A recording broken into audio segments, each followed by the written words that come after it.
Xin chào tất cả các em. Mặc dù là vừa được hai MC giới thiệu là cô, nhưng mà cho phép chị xưng với các em ở đây là chị, được không nhỉ? Trước khi mà đến với lại bài diễn thuyết của chị thì chị hỏi là ở dưới khán đài có bạn nào đã được nghe cái từ hải đảo tự thân chưa? Bạn nào nghe rồi giơ tay chị xem nào. Ui, hình như là chưa có ai nghe từ này. À, có một bạn. Thực ra là chị cũng xin lỗi là bởi vì cái chủ đề mà chị chia sẻ hải đảo tự thân ấy, nó cũng hơi có một cái hơi hướng Phật giáo một chút xíu. Đó là tư tưởng của đạo Phật. Thế cho nên là nó sẽ hơi khó tiếp nhận cho giới trẻ chúng ta, nhưng chị sẽ cố gắng chia sẻ trên tinh thần là dễ hiểu nhất có thể. Bởi vì khi mà chị nhận được lời mời từ Việt là trưởng ban tổ chức, cũng là học trò cưng của chị tại trường Đại học Hanu ấy, về cái chủ đề là cơn sốt tuổi trẻ, thì chị cũng suy nghĩ là mình sẽ nên chọn chủ đề gì để phù hợp với các bạn hơn. Và ngay gần đây thôi cũng đã có một bạn sinh viên, cựu sinh viên của chị, bạn ấy là sinh viên hơn Việt một khóa, và cũng gọi điện là cô ơi, em đang rất là khó khăn trong cái vấn đề là quyết định cái công việc của mình, và em đang không biết là sẽ gọi điện cho ai để tư vấn để giúp em vượt qua cái khó khăn này. Và cũng chỉ bởi một cuộc điện thoại 5 phút thôi thì tự bạn ấy lại nhắn tin cho chị và nói rằng cô ơi, em thấy bình yên hơn rất nhiều, em đã thấy rõ ràng con đường của em đi và em nên chọn như thế nào. Đó, thế thì tại sao chỉ với 5 phút mà chúng ta lại thay đổi được cái tâm trạng và cái khó khăn của mình như vậy? Tất cả nó sẽ là ở đâu? Chị sẽ trả lời phần nói chuyện của chị nhé. Thực ra là khi mà chúng ta đối diện với những khó khăn thử thách trong cuộc sống thì sẽ có rất nhiều. Và cái khó khăn thử thách này nó sẽ khác nhau theo từng giai đoạn của mỗi chúng ta. Với chị là người phụ nữ có gia đình, có 3 con nhỏ, thì cái khó khăn của chị ở giai đoạn này là gì? Đó là những mâu thuẫn của vợ chồng, đó là những cái khó khăn trong quan điểm chăm sóc con nhỏ, đó có thể là mối quan hệ nội ngoại, đó có thể là mâu thuẫn mẹ chồng, nàng dâu. Và đối với các bạn trẻ nhỏ, con của cô ấy, thì con của chị thì sẽ có những cái khó khăn thách thức gì? Các bạn ấy sẽ có những cái cạnh tranh, các bạn ấy sẽ có những cái khó khăn là không hiểu nhau và dẫn tới là tranh nhau như cùng một cái món đồ chơi chẳng hạn. Hoặc là như cái bạn gái lớn nhà chị ấy, thì sẽ có cái khó khăn của cái tuổi dậy thì. Đó. Còn các em ở đây, các em chắc chắn sẽ đang và sẽ trải qua rất nhiều những cái khó khăn, thử thách trong cuộc sống, bởi vì chúng ta mới trên hành trình để bước vào đời mà thôi, đúng không? Và chị cũng có một cái câu chuyện chia sẻ với các em về cái khó khăn, hay được gọi là một chút thử thách của cuộc đời của chị khi mà chị đang ở tầm tuổi của các em. Đó là chị chuẩn bị tốt nghiệp trường Đại học Ngoại thương. Với chị tự nhận chị là người cá tính, quyết tâm, nỗ lực cao, tích cực và luôn luôn muốn mình trở thành một cái hình mẫu lý tưởng cho gia đình, cho bản thân và cho cả những cái xã hội nhỏ xung quanh chị. Chính vì thế mà trước khi chị tốt nghiệp Đại học Ngoại thương, chị chỉ thiếu 0.01 điểm để có thể có được tấm bằng đỏ của trường Ngoại thương. Và thời gian đó chị cảm giác như đó là một cái khó khăn không thể chấp nhận được. Tại sao mình lại tốt nghiệp mà không có tấm bằng đỏ? Và đấy là cái câu chuyện mở đầu mà chị sẽ nói về cái thách thức, cái khó khăn ở cái giai đoạn mà chị đang ở trong lứa tuổi của các em. Nhưng sau đó chị đã trải qua cái thử thách và cái khó khăn đó như thế nào. Thì chúng ta cần phải hiểu rõ rằng là để vượt qua được cái khó khăn và thách thức trong cuộc sống, điều đầu tiên chúng ta phải hiểu rõ chính bản thân của chúng ta trước. Nếu như chúng ta không hiểu được cái bản thân của chúng ta và cái sức mạnh nội lực của chúng ta như thế nào, thì chúng ta sẽ khó có thể vượt qua được tất cả những thách thức dù nhỏ tới lớn ở trong cuộc sống của chúng ta. Chị sẽ chia sẻ các em một chút về cái câu chuyện của phim Dì An Vô Lý. Ở đây là có một cậu bé và chơi trong một nhóm bạn và rất hay bị các bạn khác bắt nạt.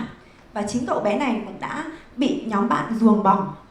Và sau đó thì cậu sẽ rơi vào một cái trạng thái là rất tự ti, không tin vào chính năng lực của bản thân mình nữa. Và cậu đã tuôn cái cơn trào, cái cơn thịnh nộ và cái sự tức giận của mình tới bố mẹ, các thành viên trong gia đình và mọi người xung quanh. Và cậu đã tuôn cả một cái cơn tức thịnh nộ rất lớn lên tới một đàn kiến còn nhỏ hơn kích thước của bạn ấy rất nhiều. Đây là một bộ phim dành cho thiếu nhi, cho nên có một điều là kỳ bí xảy ra, là đàn kiến đã có thể biến cậu này trở thành một kích thước nhỏ như loài kiến.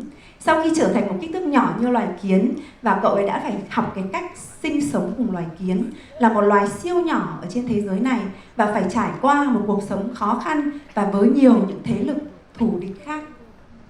Và bạn ấy đã cùng với lại các bạn, các cái gọi là đồng, tức là những cái bạn mà cùng sinh sống là bạn kiến ấy, sẽ cùng chiến đấu lại với những thế lực lớn hơn rất nhiều.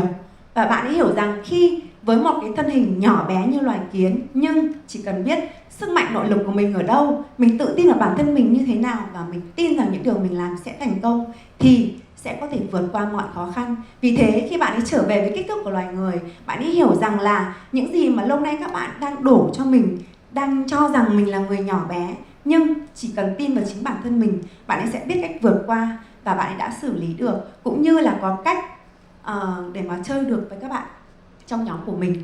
Một câu chuyện ví dụ nhỏ như thế này thôi là chị muốn chia sẻ với các em rằng khi bản thân chúng ta thấy tự ti, yếu đuối và không tin rằng mình có giá trị ở trong cuộc đời này, đó chỉ là do các em đang mắc kẹt, đang tự mình nhốt mình ở trong cái tư duy dành cho chính mình mà thôi. Khi các em mạnh mẽ hay khi các em yếu đuối, tất cả là nó nằm trong suy nghĩ của chính mình. Cho nên rất đơn giản, chúng ta chỉ cần change your mind, chúng ta chỉ cần thay đổi cái suy nghĩ của chúng ta và đừng để tự bản thân của chúng ta áp lực lên chính mình.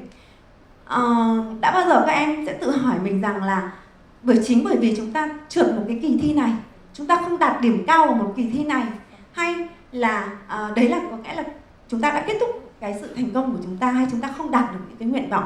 Hay các em bao giờ đã tự hỏi mình rằng là chỉ vì có một người chia tay, không đồng ý với lời tỏ tình của mình thôi mà trong xung quanh chúng ta sẽ không còn ai để yêu thương?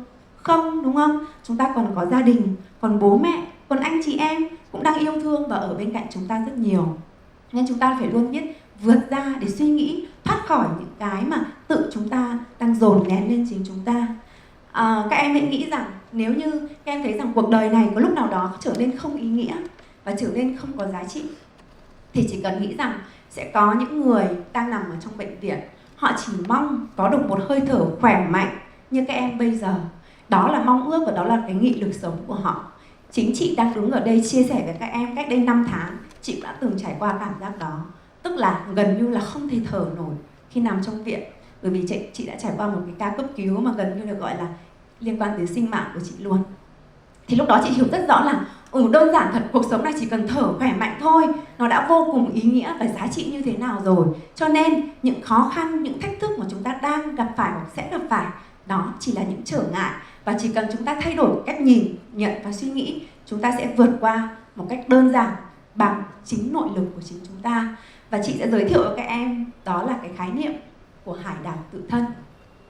Khi mà các em đang thấy trơ vơ giữa cuộc đời, các em thấy rằng mình lênh đênh giữa biển khơi, chỉ muốn giơ một bàn tay, có một bàn tay nào đó cứu vớt các em, và có một hòn đảo nào đó ở nơi đó để có thể cho các em tựa vào. Nhưng đó chỉ là những câu chuyện cổ tích. Đấy chỉ là những cái cánh tay ở bên ngoài. Đấy chỉ là những cái bên ngoài cảnh có thể hỗ trợ chúng ta mà thôi. Chúng ta luôn có một hải đảo để có thể hỗ trợ chúng ta bất cứ lúc nào và an toàn và bền vững. Hải đảo đó chính là gì? Chính là tự thân chúng ta. Chị đã lắng nghe chia sẻ của Nam, một cậu bé cũng rất là trẻ tuổi nhưng có những suy nghĩ cũng rất là dà dặn, chín chắn. Chính chúng ta có thể thay đổi cái cách chúng ta trở thành, cách chúng ta sẽ là. Và bởi vì đó chính là cái suy nghĩ của chúng ta đang điều khiển, đang tiếp sức cũng như có thể là kìm kẹp chính chúng ta. Khi chúng ta hiểu được điều cơ bản đó thì kể cả bất cứ lúc nào chúng ta cũng có thể bình yên, bình tâm, mạnh mẽ trước cuộc sống. Dù có khó khăn, dù có thử thách, dù có chông gai, đó chỉ là những tác động ở bên ngoài. Hãy cố gắng tập luyện để làm sao mình có một cái tâm vững bền, yên trí, để bất cứ một ngoại lực nào tác động vào chúng ta cũng chỉ giống như một viên đá được ném vào tường và bật trở lại. Chứ viên đá đó không làm chúng ta đau, không làm cho chúng ta bị tổn thương. Và cái quan trọng ở đây chị muốn nói với các em đó là khi con người gặp khó khăn ấy, chúng ta hay có một cái tâm lý đó là chối bỏ khó khăn, chạy trốn khỏi khó khăn. Chúng ta không thừa nhận và không dám đối diện với khó khăn. Nếu mà chị nói câu này ở đây thì chắc là Avatar sẽ nghĩ là chị đang quảng cáo phim Avatar. Avatar phần 2 vừa cung chiếu chắc được vài ngày và chị cũng vừa đi xem đêm ngày hôm qua. Và chính Avatar cũng là một bộ phim mà dạy cho chúng ta hiểu rằng là khi một người thủ lĩnh muốn bảo vệ chính gia đình và tập thể xung quanh mình thì trước mặt với khó khăn, đối diện với khó khăn sẽ không nên trốn chạy mà phải đối diện với chính khó khăn đó. Câu kết của phim thì vị thủ lĩnh đã tự thừa nhận rằng cách duy nhất và tốt nhất để bảo vệ cái gia đình này chính là phải đối diện với khó khăn, đương đầu với khó khăn ngay tại nơi đây mà không phải là chạy trốn. Đó, thế thì cho nên chị vẫn chia sẻ lại là liên quan đến phim Avatar, nhưng quay lại với cái chia sẻ của chị đó là chúng ta luôn luôn nên nhận diện chính cái khó khăn của mình và biết đặt tên cho cái khó khăn đó, và chúng ta sẽ đối diện với nó giống như những khó khăn và những thử thách và những trải nghiệm đó là điều đương nhiên, là điều phải diễn ra. Và chị có một lời khuyên cho các em, khi nào mà chúng ta thấy khó khăn, chúng ta thấy áp lực, chúng ta thấy chúng ta đang phải đối diện một điều gì đó mà chúng ta chưa biết cách tiếp nhận, hãy hít thở thật sâu, thật dài và nhắm mắt lại, thở thật đều, hít vào thở ra. Đó, chúng ta sẽ thấy rằng, hãy tưởng tượng rằng chúng ta đang chính là một hải đảo. Hải đảo đấy có tràn ngập những hương hoa, những tiếng chim kêu và những không khí trong lành. Đó chính là hải đảo của chính chúng ta. Chúng ta không cần phải tìm một bờ vai nào ở bên ngoài cả. Hãy tìm về sự bình yên nơi chính tâm hồn mình. Khi chính chúng ta có thể làm lành cái vết thương của tâm hồn chúng ta, cũng như là tự tiếp năng lượng cho chúng ta, thì chúng ta sẽ có một cái sức mạnh cực kỳ nội lực ở bên trong. Đó chính là hải đảo tự thân, tươi đẹp, xinh đẹp của tất cả các em. Không phải ở lứa tuổi các em đâu, mà còn cả ở những lứa tuổi của chị và những ông bà trên chị nữa. Thì đấy là những cái lý thuyết rất đơn giản của đạo Phật, nhưng giúp chúng ta sẽ luôn luôn biết có một nơi để tìm về, đó là chính là chúng ta. Và chỉ có một lời khuyên đối với chúng ta, đó là trái đất cũng vậy, phải mất ngàn năm để mới có thể bồi tụ nên được những hòn đảo và những lục địa. Thì chúng ta cũng thế, chúng ta muốn cho cái hải đảo tự thân của chúng ta trở nên vững bền theo thời gian, thì chúng ta hãy trải nghiệm thật nhiều. Chúng ta hãy đừng ngại ngần đương đầu với những khó khăn, bởi vì khi chúng ta trải nghiệm được thật nhiều thì chúng ta mới có thể là giúp cho cái kinh nghiệm sống của chúng ta nó dày hơn, và chúng ta luôn luôn có một sự chuẩn bị sẵn sàng với mọi khó khăn, thử thách trong cuộc sống. Ví dụ như chị cũng vậy, rất nhiều năm làm trong ngành bất động sản. Chị với Sắc Hưng mối quan hệ rất là thân thiết vì chị làm cùng với lại Sắc Hưng cũng khoảng 10 năm. Thì chị thấy một điều rằng là thời gian này là thời gian mà đang chuẩn bị có khủng hoảng kinh tế xảy ra và sẽ còn tồi tệ hơn nữa. Nhưng với những kinh nghiệm đã trải qua thì chị luôn luôn tin rằng chị và công ty sẽ có thể vượt qua được cái giai đoạn khó khăn này, bởi vì đã có kinh nghiệm trải nghiệm việc đó. Và khi chị quay lại cái câu chuyện ban đầu của chị về tấm bằng đỏ, cái thời gian mà chị đang là sinh viên ấy, thì lúc đấy chị thấy rất là khó chấp nhận và chị tìm mọi cách để thay đổi được điều đó. Và chị biết rằng chị có thể thay đổi bởi vì có rất nhiều thầy cô đã chấm điểm cho chị mà quên không cộng điểm này kia. Đó, và chị tìm đến những thầy cô đó, nhưng thầy cô nói rằng là bây giờ không thể thay đổi được gì nữa rồi em ạ. Rồi chị chưa chấp nhận, chị phải gọi bằng được để tìm được thầy hiệu trưởng của nhà trường để gặp thầy và để rằng là thầy ơi, thầy phải tác động đến các thầy cô kia để làm thế nào cho em trở lại cái điểm của em và em sẽ có thể có cơ hội để có một cái tấm bằng đỏ. Thầy đã nói với chị một câu như sau: có rất nhiều sinh viên của trường ngoại thương đã thành công tốt nghiệp ra trường và quay về trường cống hiến và trao tặng những món quà giá trị cho các em sinh viên. Nhưng những lúc đó thầy chưa bao giờ nói rằng sinh viên này đã từng có tấm bằng giỏi thế này thế kia, mà thầy luôn nói rằng rất cảm ơn và trân trọng cái sự thành công, nỗ lực của các em trong cuộc sống để các em có thể quay về trường chia sẻ những điều bổ ích như vậy với các em. Như vậy có nghĩa rằng tấm bằng đỏ nó không phải là một điều quan trọng là chúng ta đi vào đời bằng cách như thế nào, chúng ta cố gắng, nỗ lực, phát triển, thành công và chúng ta biết quay về, chia sẻ và trao đi như thế nào, đó mới là điều quan trọng. Và bằng một câu chuyện chia sẻ như vậy, chị cũng đã từ bỏ cái ý định là thay đổi cái nguyện vọng là mình phải có được tấm bằng đỏ. Và bây giờ chị vẫn phấn đấu, vẫn trên cái con đường. Và giai đoạn này thì chị cũng chỉ muốn chị sẽ là người cố gắng chia sẻ và cho đi thật nhiều. Cũng không muốn nhận cái gì từ cuộc sống này nữa, bởi vì chị cảm thấy chị quá hạnh phúc và quá đủ đầy. Chúng ta được sinh ra trên cuộc đời đã là một điều diệu kỳ, các em nên nhớ như vậy. Nên chúng ta hãy sống một cuộc đời này thật nhiều ý nghĩa và tạo ra nhiều những giá trị diệu kỳ, kỳ diệu hơn nữa. Và chị cảm ơn tất cả mọi người.